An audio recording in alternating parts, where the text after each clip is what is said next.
상국통일가 원효 실화 신종석입니다. 원효가 화랑서당랑이었다는 사설은 이미 제가 앞에서 몇 차례 말씀드렸습니다. 기록에 따르면 신라 24대 진흥왕 때 화랑대로를 실시했던 것으로 보입니다. 다 아시다시피 진흥왕은 신라의 왕족에서 최고의 영토를 확장시켰습니다. 신라 진흥왕 때 고구려와 백제를 쳐서 영토를 확장시키고 가야의 소국들과 우상국까지 통합시켜 신라 건국 이후 최고의 전성기를 누렸던 것은 우리 모두 다 아는 사실입니다.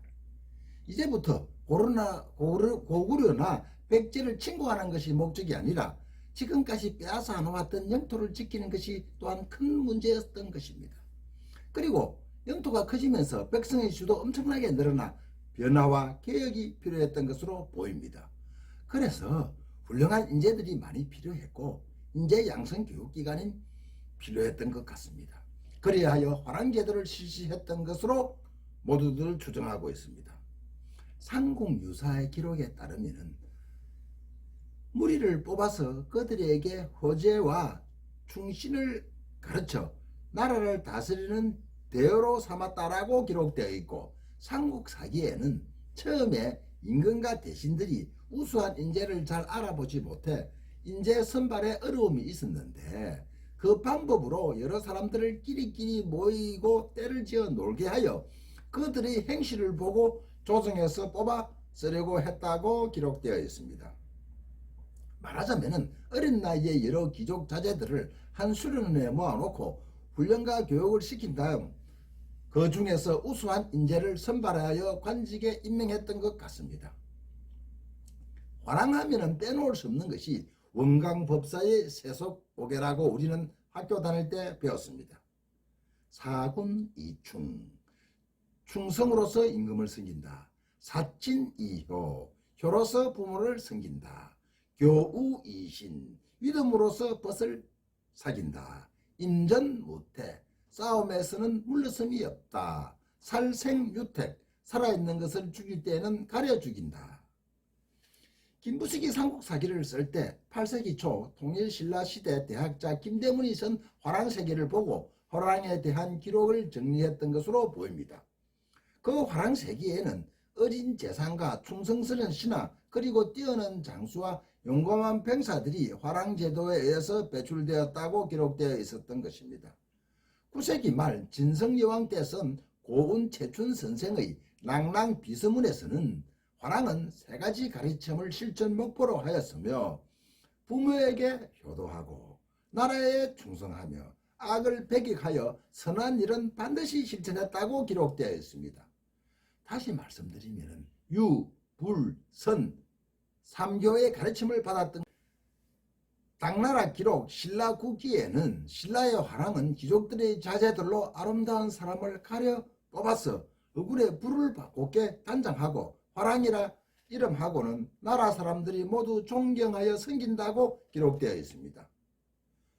562년 9월 화랑 사다음이 낭도 5천 군사로 대가야를 공격하여 큰 공을 세웠다는 기록이 있는 것을 미루어 보아 신라는 청소년 집단이었던 화랑도를 국가 조직 속에 완전히 편입시켜 무사달의 성격으로 강화시켰던 것으로 보입니다. 화랑은 약 13세에서 17세로 추정되는 남자들이 아이들이었습니다. 귀족 출신의 외양이 잘생기고 품행이 고든 남자들을 뽑아 곱게 단장하여 이름을 화랑이야 하여 단장으로 받들자 당시 청소년들의 로망이었던 것입니다. 기록에 따르면 최초의 국순회는 원어의 6대조 설원난이었습니다. 설원난이 최초의 국순회였던 것입니다. 화랑다의 총책임자인 국순에 해당하는 화랑은 원칙적으로 전국에서 1명, 화랑은 보통 3 내지 4명 또는 7, 8명에 이를 때도 있었으며 화랑이 그늘인 각 문호의 낭도는 수천 명에 헤아렸다고 합니다. 특히 화랑도에게 일종의 수호신같이 숭배되었던 무력존이나 낭도들 중에 성례가 많았으며 성례가 화랑 집회에 관계했다는 점 등을 미루어 화랑도와 불교와의 밀접한 관련을 말해주는 것입니다. 신라의 화랑은 미륵불이 화신으로 여겼습니다. 장차 나라를 강성하게 하고 사람들을 고통에서 구해줄 메시아로 본 것 같습니다. 서른낭은 살아 움직이는 미력으로서 서라불 주민들의 숭배를 받았을 것이라고 짐작됩니다. 잘생긴 얼굴에 설득력 있는 목소리, 여기에 인간과 자연을 노래하는 시를 쓰고 아름다운 풍경까지 화폭에 담아 탁월한 예술적 능력, 요즘 말하면 인기 아이돌 수준으로 대접받지 않았을까요? 서른낭의 인기는 당시 왕의 인기와도 직결되었을 가능성이 높습니다. 그때 신라는 미력은 전륜성왕과 함께 나타나 세상을 평화롭게 다스린다는 관념이 지배하고 있을 때였습니다. 그러기에 진흥왕 이꼬르는 전륜성왕, 서른낭 이꼬르는 미력이라는 공식이 자연스럽게 성립되었던 것입니다. 나중에 원효가 외친 대중불교 나무아미타불 6자는 대중들에게 일대 센세이션을 일으켰고, 원효의 일신과 화쟁사삭은 원융회통하여 삼국을 하나로 묶는 구심점이 되었던 것입니다. 그리고 결국은 당나라를 이 땅에서 쫓아내고 말았던 것입니다. 그 힘과 진실의 원천은 홍익인간이념인 널리 인간을 이롭게 한다는 데서 나왔고 면면이 흘러 오늘에 이르고 있는 것입니다. 기독불교를 깨고 대종불교를 선언한 원효의 나무아미타불은 1400년이 지난 지금까지 우리는 불교를 믿든 믿지 않든 사찰에 가면 한 번쯤 불러봅니다. 그것은 진리이기 때문입니다. 진흥왕 때 화랑도가 생겼다고 했는데 신라본기의 기록상으로 화랑 중에서 가장 먼저 공을 세운 사람은 사다함이었습니다. 진흥왕 23년에 9월 대가야를 정벽할 때 화랑 사다함은 이사부 장군이 부장으로 출전합니다. 선두에 서서 5천여 명의 군사를 지휘하여 대가야를 물리친 인물입니다. 삼국유사에 나타난 신라의 대표적인 화랑들을 시대순으로 나열하면 사다함, 백운, 서론낭, 미신랑, 김유신 등으로 기록되어 있습니다. 우리는 화랑하면 주로 관창을 먼저 생각하는데 화랑관창은 사다함보다 100년 뒤인 660년 백제와 전투 황산발 전투의 관창과 방구를 우리는 기억하고 있습니다. 어린 관창과 방굴의 목숨을 건 투지는 결국 신라군이 승리를 하게 되었고 나중에 김유신과 문무왕 범민은 황산벌 전투가 가장 힘들었다고 고백한 적이 있습니다. 관창은 김유신의 양자인 김품일의 아들이었고 다음 등장할 대하성 도독 김품석의 조카였습니다. 나락연맹을 맺은 신라와 당나라가 합류하기 위해 황산벌에서 백제와 신라는 대격전을 벌였습니다.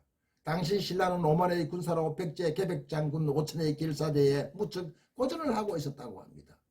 신라군이 4번 싸워 4번 패하자 5번째 싸움 때 관창은 선봉에 서서 적군 속에 들어가 싸우다 백제에게 포로가 되었습니다. 백제 장수 계백은 어린 관창의 용맹함에 감탄하여 죽이지 않고 칭송하여 신라로 되돌려 보냈다고 합니다.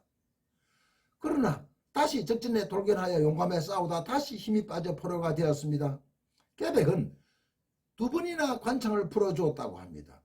그러나 얼마 뒤 관창이 다시 말을 타고 계백의 진영으로 돌격해 갔습니다. 그러자 이번에 계백은 그의 목을 베어 죽였다고 합니다. 이것을 본 김유신의 동생 김험춘이 아들 방굴에게 신하가 되어서 충성만한 것이었고 자식이 되어서 효만한 것이 없다. 위험을 보고 목숨을 바치고 충과 효를 모두 이루어진다고 말하자 아들 방굴이 예하고 스스럼 없이 곧 직전에 들어가 힘껏 싸우다가 전사했다고 합니다. 어린 방굴과 관창의 용맹함을 본 신라군은 5번째 싸움에서 백제 결사대를 절면시키고 있다고 합니다. 관창은 한국을 빛낸 백인으로 우리 화랑이 얘기하면 육하 김대문이 썼다는 화랑서의 책을 다시 한 번 더 살펴보겠습니다. 화랑색이라는 책은 신라 전성왕 때 대학자 김대문이 썼다고 제가 몇 번이나 말씀드렸습니다. 화랑도의 유래와 구체적인 구조 등 신라사회에 대한 기록을 많이 남겼는데 김부식이 삼국사기를 쓸 당시 이 책을 참고했던 것으로 추정되고 삼국사기가 쓰고 난 뒤에 이 책은 소설되었던 것으로 전해집니다. 하락하면 기억해야 될 사람이 바로 이 사다함입니다. 562년 진흥왕의 명의로 이사부가 대가야를 공격할 때 사다함은 15세의 나이로 왕에게 스스로 간청을 해서 출전합니다. 사다음은 자청하여 선봉이 되어 전당량을 기습하여 적을 당황시키게 만들고 그 결과 크게 승리했다고 합니다. 이 공으로 가야인 300명과 전답을 하사받았으나 노비들은 모두 풀어주었다고 합니다. 사다음은 미실과 정인관계에 있었으나 미실이 세종과 결혼을 하게 되자 청조가를 부르며 슬퍼했다고 합니다. 이후 미실의 꿈에 나타나 나는 너와 부부가 되기를 원했으니 내가 너의 배를 빌려 아이를 낳아야겠다고 말을 했다고 합니다. 그 이후 미실은 하종을 낳았습니다. 당시 신라의 젊은이들의 꿈은 첫째 화랑이 되는 것, 둘째 장군이 되어 나라에 공을 세우는 것, 셋째 출가하여 대국통이 되는 것이었습니다.